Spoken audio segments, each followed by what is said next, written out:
Hallo und herzlich willkommen zu Backstage, dem Interviewmagazin bei Kanal 21. Er hat schon mal für Joe Cocker und Carlos Santana gearbeitet. Die Art, mit seiner Gitarre umzugehen, wird mit der von Jimi Hendrix verglichen. Die Rede ist von Danny Bryant, ein Vollblut Musiker. Mit seiner Big Band ist er heute hier bei uns zu Gast. Wir sprechen mit ihm und einem weiteren Gitarristen, Mark, über sein neuestes Album Means of Escape, was für den European Blues Award nominiert wurde. Hi guys. Hello. Welcome. Hi. Thank you. You're currently on a tour through Europe. So have the shows been so far? They've been great. It's been in two sections because we did the UK with a little bit of going in between. We went to Holland and we went to Spain and we did do one show in Kaiserslautern in Germany, and then we took 3 weeks off, and now we're out in Germany for 3 weeks with a couple of shows in Austria and Switzerland and Luxembourg. But it's been good, really good. Nice crowds and good fun, and I'm waiting for the Christmas markets. Yeah. Which guitar players have been your biggest influence? The guy that really taught me, who became like a mentor and a father figure, is Walter Trout.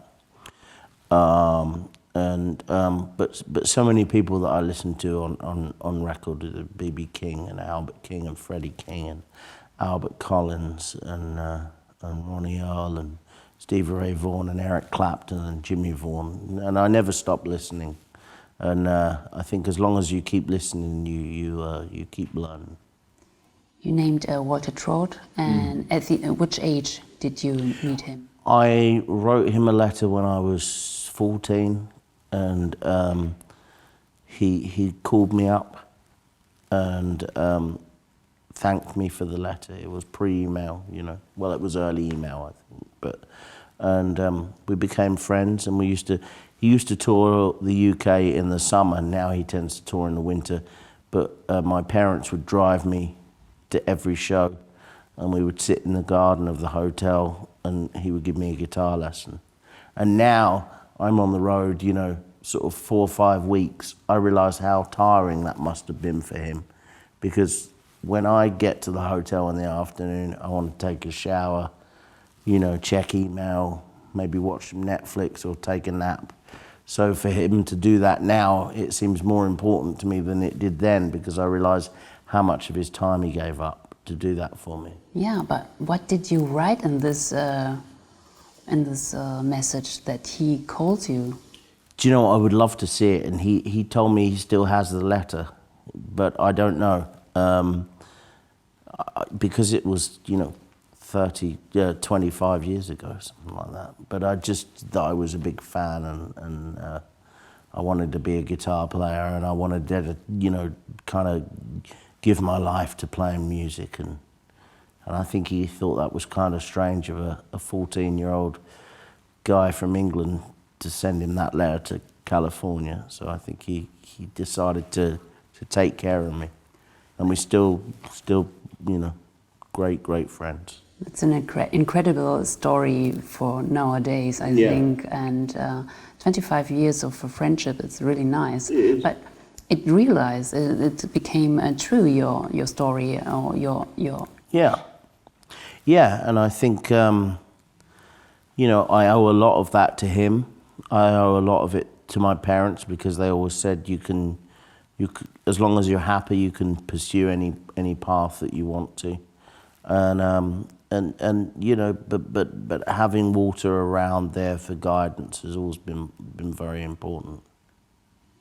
That's nice, yeah. Yeah. Okay. Tell us more about your album Means of Escape. Is there an overall theme? Well, yeah. I mean, the whole theme is really that everybody in life, and sometimes you may not be even conscious of it, has a means of escape. You know, it may not always be positive. You know, you can see people on the streets and they do drugs and it's awful, but that's their means of escape. Or it can be people love to go to the gym, or people love to write. But for me, music has always been my means of escape, my means of you know, healing myself. So I came up with the idea, and then I sort of wrote the album around that one song. So it goes from the kind of the lowest of times to the highest of times, you know, but the centered theme of it is means of escape.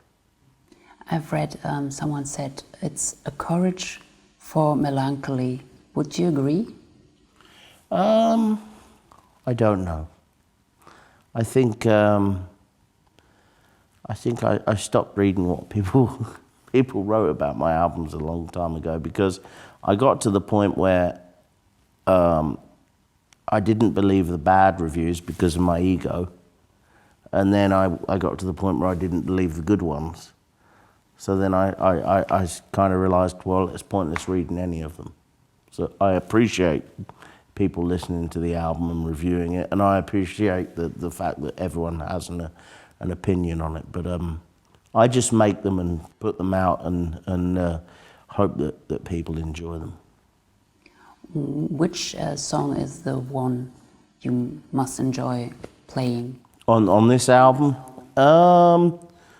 Well, it depends. I think I like it. I mean, live, it's different to if you just listen to the album. I like Where the River Ends on the CD, because I'd recorded that a long time ago, and I always wanted to do it again, and it felt like the right time. But live, we have a song where I play slide guitar, which I don't often do, and I've never done live before. So probably that is the most fun for me at the moment, because it's something different. She's a blue in my eyes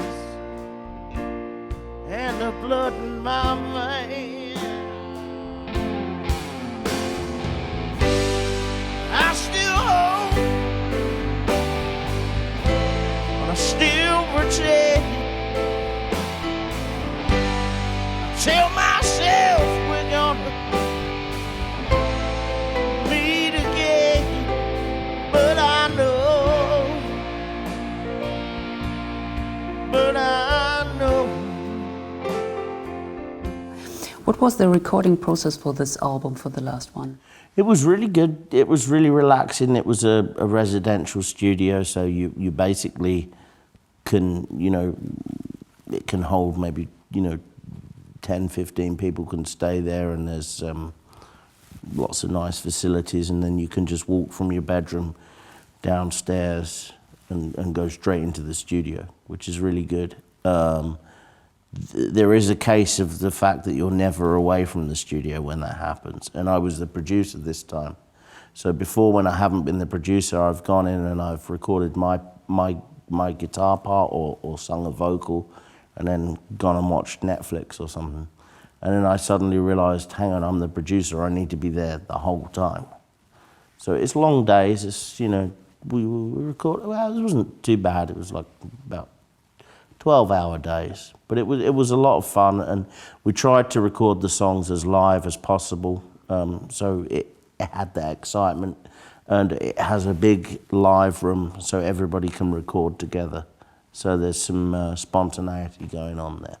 But it was with the big band, wasn't it? Some of it was. So Mark is on 3 or 4 songs, and the horn section are on 3 songs, and it's the regular touring band on the rest. So it really was a mixture of everything. And you started with the big band in 2017? Yeah, I think it was 2016, actually, wasn't 17. It? It was 17. Early 17. Early 17, yes. And what is the biggest difference between the big band and the 4-person band? I love to play with the 4-piece band, but my favourite is to do the big band. It allows me some space. There's more colours, more textures. Different people can take solos. There's different sounds coming through. It allows me to do, for example, Mark said about the song Temperature Rising. I wouldn't really do that as a 4-piece. It needs the extra guitar, and it needs the horn section. So it allows me to do songs that I'd written but had never performed live before. songs that I'd crafted in the studio but couldn't really take on the road. Okay. And what is the one thing you can't go out on tour without? A guitar. Except of the guitar and the equipment. My iPad, you know. I read a lot. I've never got into the whole Kindle thing. I don't like it. So my bag's heavy with books. So. And do you have a pre-show ritual? Not really, no. Just grab a guitar and maybe warm up for 5 or 10 minutes so that, you know, the fingers are kind of before you go on. And try and remember the words, and that's it. No superstitious rituals, no. Okay. Nice words for the end now. You have to perform downstairs, and the fans are inside the studio. I wish you fun. Thank you. Thank you for coming. Thank you for having us. And thank you for the interview. Thank you very much. Thank you. Euch danke ich fürs Zuschauen. Schaltet wieder ein, wenn wir Backstage gehen. Tschüss.